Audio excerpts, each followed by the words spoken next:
Welcome, ladies and gentlemen, to another broadcast of Wealth and Wisdom with Fred Belcastro from the John DeVito Broadcast Center on the Windy City Hometown Entertainment Network and Jack FM 89.7 WRHS FM Norwich on Thursday, June the 30th, the year 2016.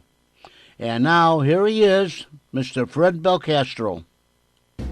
When you're smiling, When you're smiling, when you're smiling, when you're smiling, and the whole world smiles with you. smiles with you. And when you're laughing, When you're laughing, oh, you're laughing. oh, you're laughing, When the sun comes shining through. shining through. When you're crying, When you're crying, you bring on the rain. bring on the Stop rain. your sighing. Stop your sighing. Won't you be happy again? Happy again. When you're smiling, When you're smiling, keep on smiling. keep on smiling. And the whole world Good morning and smiles. welcome once again to the Wealth and Wisdom program. My name is Fred Belcastro, your host, and during the next 30 minutes, we're going to talk about using our wisdom to grow and protect our wealth. And as usual, we're broadcasting from the John DeVito Broadcast Center here on the northwest side of Chicago. And of course, you know you're listening to us this morning, this Thursday morning at 10:30 on Jack FM 89.7 WRHS out of Norwich. We'll be doing this time slot for probably another month now through July until we return in August to our normal regularly scheduled broadcast Friday mornings. But for these 2 months we call June and July, you're listening to us on Jack FM on Thursday mornings at 10:30. Why is this show any different than some of the other shows? Well, once again, we're fortunate to have a guest in our studio this morning. Jeff, glad to see you. Glad you're here and joining the program director, John. Glad to be here. Glad to be here. Good. We hope you enjoy yourself. Just relax and make yourself at home. Thank you. We're going to talk a little bit later. I've got to talk about putting it all together. What's the purpose of all these questions and these wealth and wisdom and the ideas that we're going through? And is there some time when all of this has to be finalized? And for many of us, it was finalized at age 50, 55, 60, 65, and perhaps even at age 70. But we've talked about accumulating our dollars, and it's important to accumulate the assets, but knowing how to spend those assets and in what order is probably just as important or perhaps even more important. And I'd like to take that up sometime later this morning and continuing it on into the weeks that we have going forward. Last week we ended the programs talking about the abilities of individuals, and I used the example of golfing, and I said, listen, if you could have the clubs of any player that's ever played a round of golf, or you could have their ability, which one would you be better off choosing? And obviously we discovered that it was much better to have their swing or their ability than the set of clubs. And then we looked at, in our previous discussions, what financial institutions produce. What do they give us when we walk into these shops, when we walk into these offices? They have products. And we can only refer to the products that they have as the clubs. Now, you need clubs in order to play the game of golf.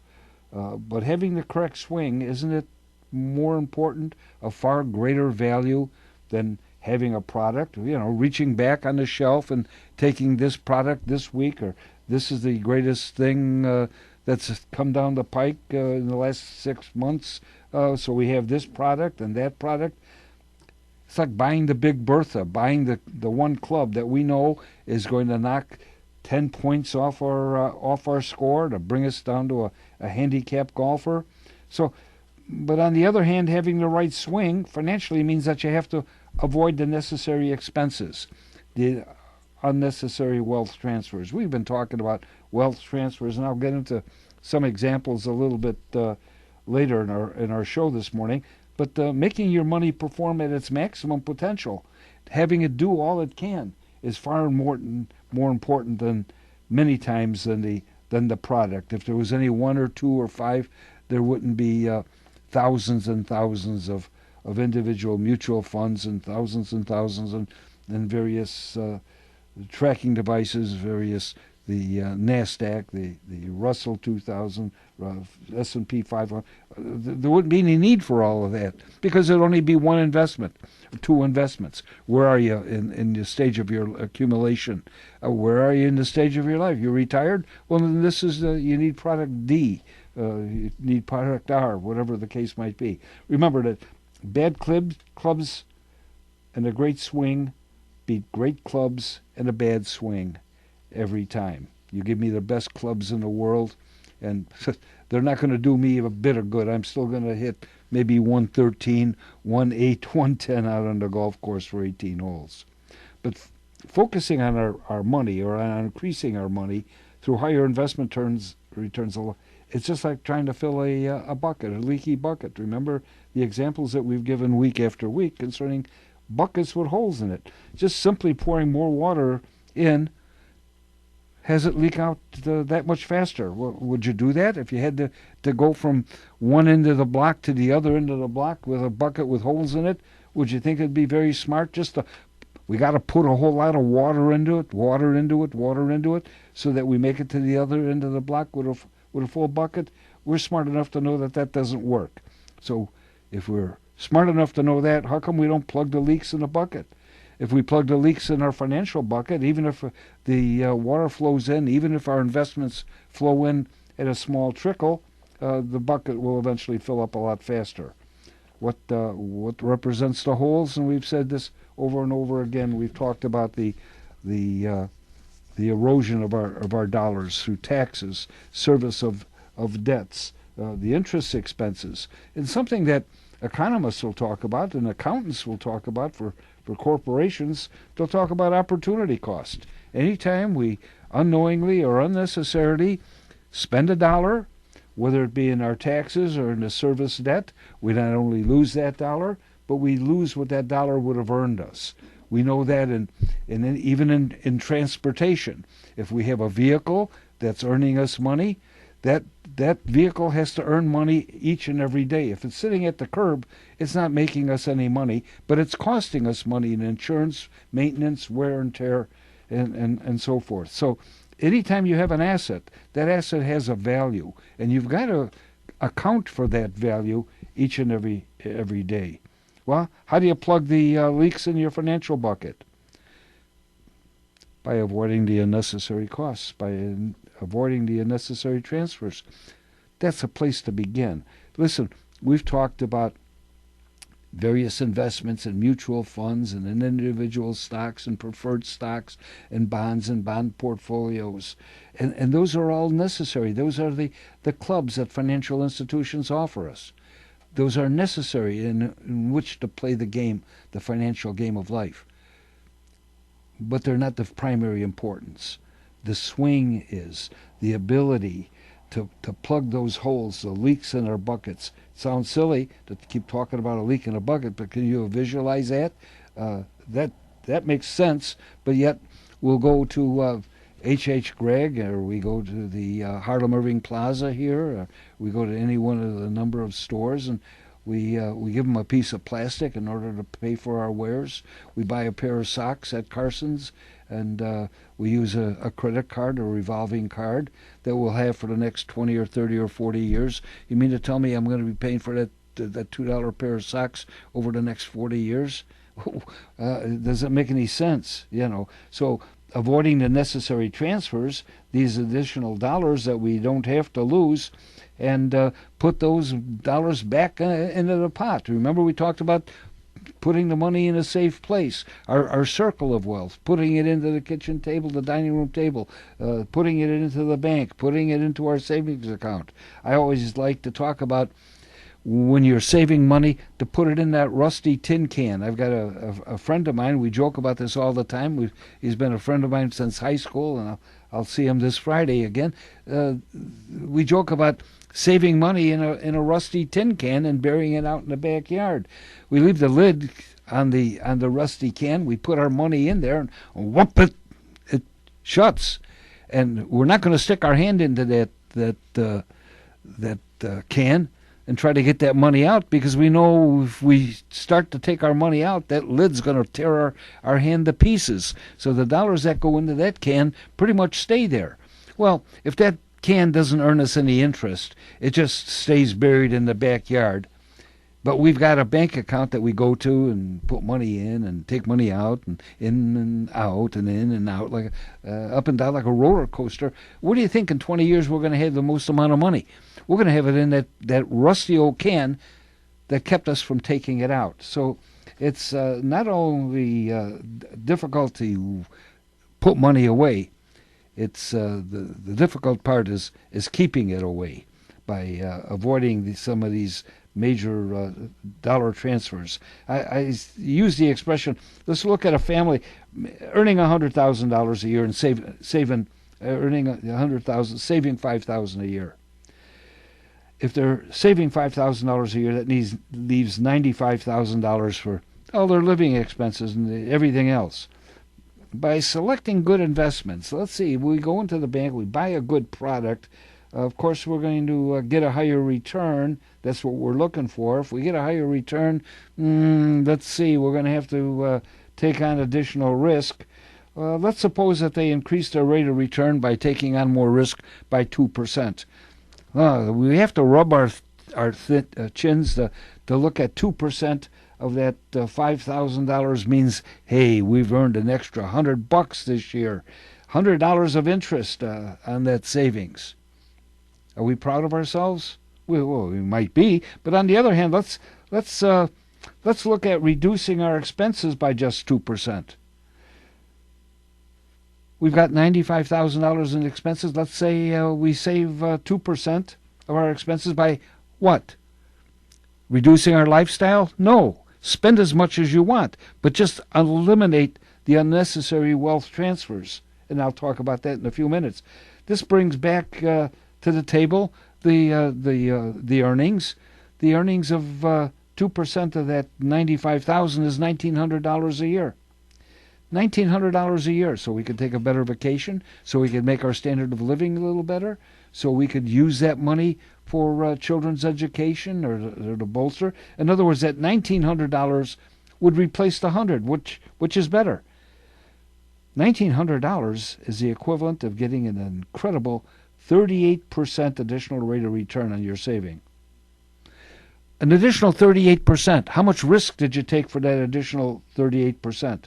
There was no additional risk. How much extra did you have to spend out of your pocket? You didn't spend a dime out of your pocket. You see what just avoiding those unnecessary transfers could be? Just to give you an idea of unnecessary transfers, I could read what I put into the calculations. I put a salary of $200,000 in. I put $25,000 inflow of Social Security, brokerage account of $300,000. Bear with me now. Every time I go over to the blackboard and put numbers down, I feel as though I'm losing you. But the idea is to understand that in a normal retirement or a normal package of 55, 60, 65-year-old individual that has these amounts of dollars, you would think that they're doing real well. $300,000 in a brokerage account, municipal bonds that are federally tax-free. Now, this is another misnomer. Tax-free bonds, tax-free bonds, tax-free bonds. The tax-free bonds are used to federal tax-free, but they're used to calculate their percentage that you pay on Social Security. So if you pay tax on your Social Security up to 85%, that's only because you might have a lot of these items that are not calculated in the regular 1040, but are used to determine the tax rate of your municipal bonds. So you have $300,000 municipal bonds. That's not Illinois income tax free, by the way, just federal tax free if you use a normal 1040, and you've got your charitable contributions. Nevertheless, an individual that has the type of dollars that I've talked about is going to have total wealth transfers anywhere from $20,000 to $984,000 during his lifetime. And this starts at age from 56 to age 85. The total would be somewhere around $900,000 of transfers. These are unnecessary expenses, paying more than he should on a lot of the items and not realizing what it's costing him. Believe me, this was something that was reinitiated in 1981, but I'll get to that a little bit later. Why don't we take a break? Give me a chance for a cup of coffee now and listen to. Well, let's see what else you could look at.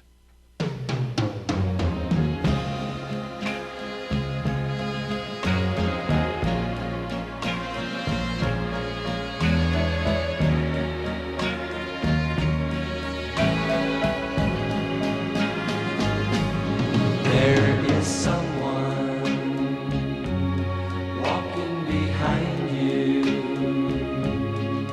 Turn around, look at me. There is someone watching your footsteps. Turn around, look at me. There is someone who really needs you. Here's my heart in my hand. Turn around, look at me, understand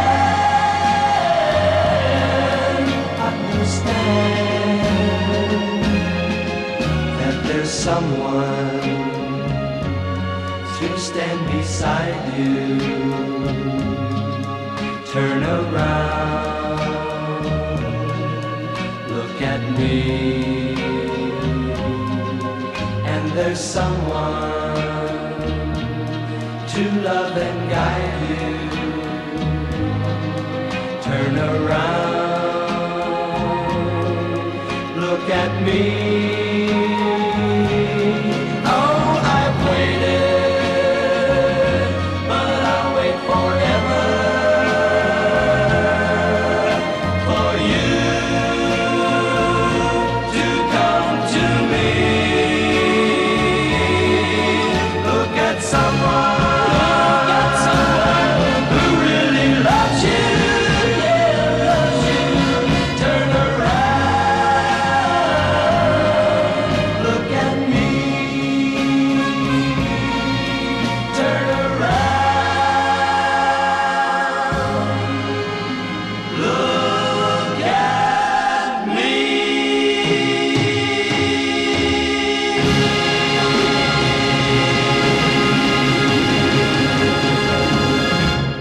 How many of you remember that from 1968? Turn Around, Look at Me by the Vogues. Remember the Vogues? What a nice, soft melody that was. That was soft. This is hard. Remember the $900,000 that I spoke of in opportunity costs and total wealth transfers? He has a nice 401k of $300,000. Let me just go over with a nice 401, nice accumulation value of $300,000, increasing at 6% rate of return. Do you know what that cost him throughout his lifetime till his age 85? Over $500,000 in transfer fees and total wealth transfers. $549,000. The point is that it's not the amount specifically. I'm talking to you over a radio station. The point is you're going to lose. If you don't protect that wealth transfer, if you don't take care of those funds, you'll be giving away in taxes and lost opportunity costs quite a bit of money. Unnecessarily. You don't have to do that, pal. You don't have to spend that kind of money in order to do that. Another account that he had was a beautiful deferred compensation account. Again, another $300,000. Guess where that wound up? Costing $400,000 during your lifetime. These are big figures. So the dollars that we have when we retire, we could pretty near give away just as much as we take in. Don't give it away. Don't, let's plug those holes. Let's see where this money is going, how we can best stem the flow of the dollars that we're giving away, and put them back on the table, put them back into our pockets before we start chasing a rainbow, before we start looking for that 12% average return. In the mutual funds that we've talked about. We spoke about the return and coming back to us after taxes, after inflation, somewhere around 5%. Let's not be looking for the pie in the sky. Let's take care of what we have first. Once we solidify and we lock the doors, we protect the amount of dollars that we have, use them judiciously, then we can go in the area of investing. But before we start investing and thinking that we're going to get rich on a 20% rate of return or some other yield, let's worry about what we have. I mean, getting the money is important, but as I said at the beginning of the program, putting it all together, knowing how to spend those assets and in what order is important. We talked about the $900,000 of expenses. This individual had a savings account. He had his Social Security, his wife's Social Security, his personal life insurance. How about his 401k, her 401k, as well as the deferred compensation plan I spoke of. Well, when you have these numbers, 1, 2, 3, 4, 5, 7, 8, whatever accounts you have, as many as you have, where do you take the money? We want our bucks, our retirement fund to grow as large as possible, but you know that eventually you're going to have to transition that from growing the pot to preserving it, to making it last.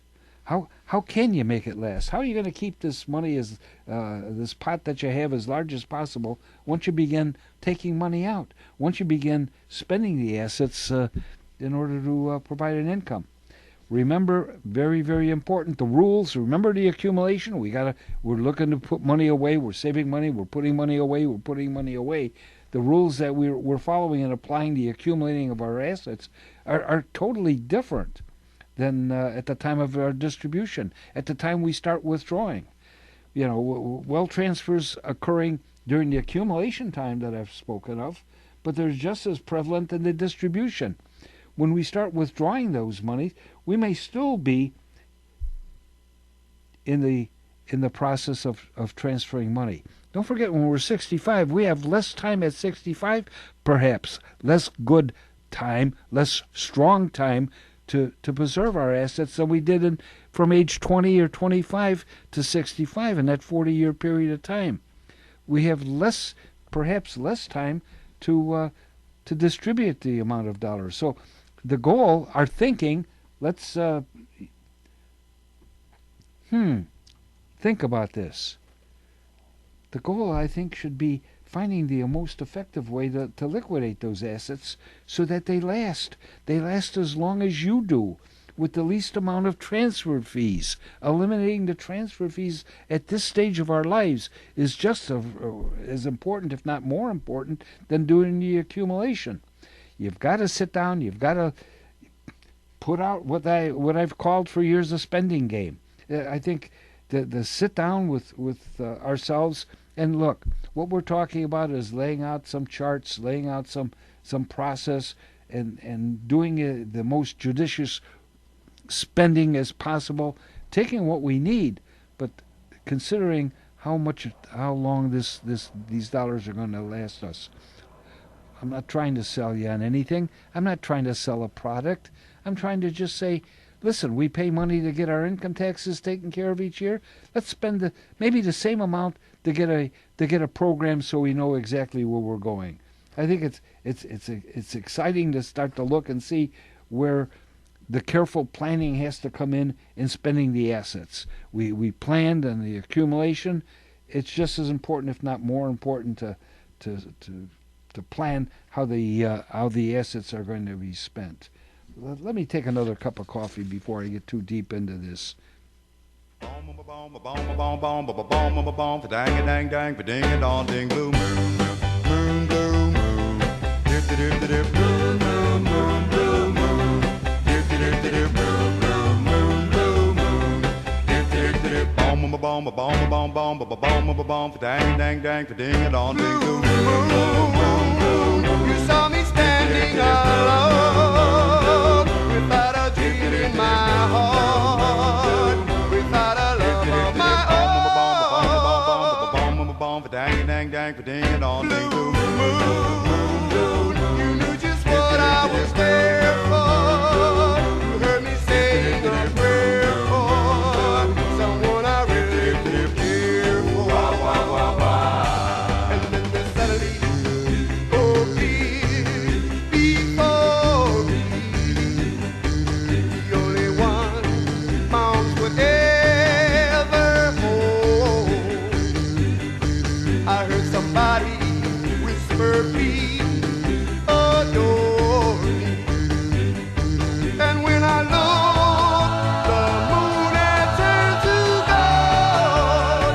Oh, blue moon. Now I'm no longer alone, without a dream in my heart, without a love of my own. Bomb, bomb, bomb, bomb, bomb, bomb, bomb, dang, dang, dang, ding it on, ding, blue moon.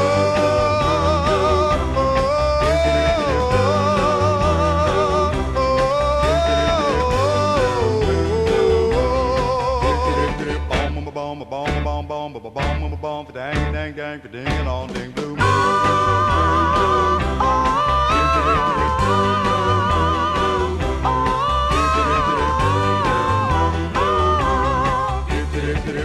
Bomb, bomb, bomb, bomb, bomb, bomb, bomb, dang, dang, dang, ding it on, ding, blue moon.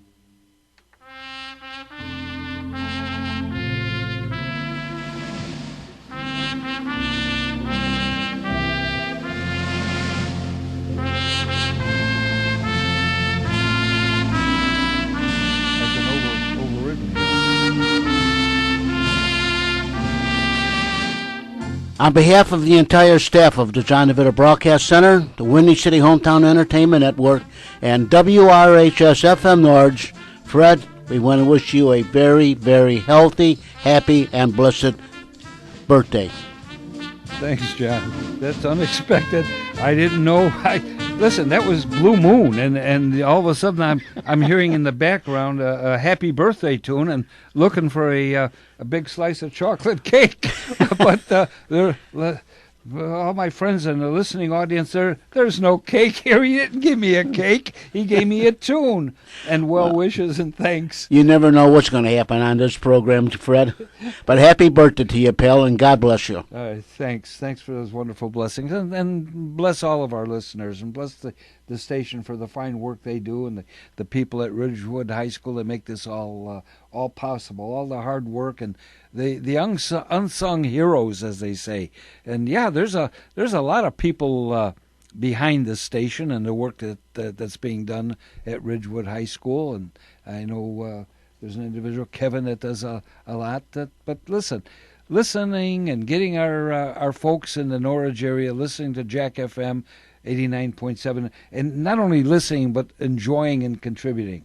If you have anything to add to our program and the work that I do here each week, give me a call. It's area 630-673-4360, or if you prefer, send an email. Emails are always good. You can just sit down at any time of day or night and knock off an email to me. Tell me what you'd like to hear, what you don't like to hear, some of the music. I know we've been getting suggestions as far as some of the tunes that we've played. But the email address is fbelsecure@aol.com, fbelsecure.com. Well, now where do I go from here? I think where I'm going is just to say once again, thanks for listening. We've enjoyed making this presentation to you this morning. We thank you in the days to come. If we can go out, step outside our doors, look down the block, and if there's someone that some of our neighbors that we could lend a hand to and wish well, why don't we do that? And in the meantime, Thanks for listening. Talk to you again next week, and make somebody smile. Thanks, everyone. When you're smiling, When you're smiling, when you're smiling, when you're smiling, and the whole world smiles with you. And when you're laughing, when you're laughing, oh, you're laughing. laughing, When the sun comes shining through. shining through. When you're crying, When you're crying, you bring on the rain. bring on the Stop rain. your sighing. Stop your sighing. Won't you be happy again? Happy again. When you're smiling, When you're smiling, keep on smiling. keep on smiling. And the world will smile with you. Let's go now. Let's go, Sam. You've been listening to Wealth and Wisdom with Fred Belcastro from the John DeVito Broadcast Center on Jack FM 89.7 WRHS FM Norwich and the Windy City Hometown Entertainment Network on Thursday, June the 30th, the year 2016. This broadcast was directed by John DeVito. Our special thanks to radio station manager Kevin Zeflik of WRHS-FM Norwich and the executive producer of Windy City Hometown Entertainment Network, Mr. John Seconda. Until next time, please be safe and thanks for listening. This broadcast was pre-recorded on Wednesday, June the 29th, the year 2016. And once again, happy birthday to Fred Belcastro.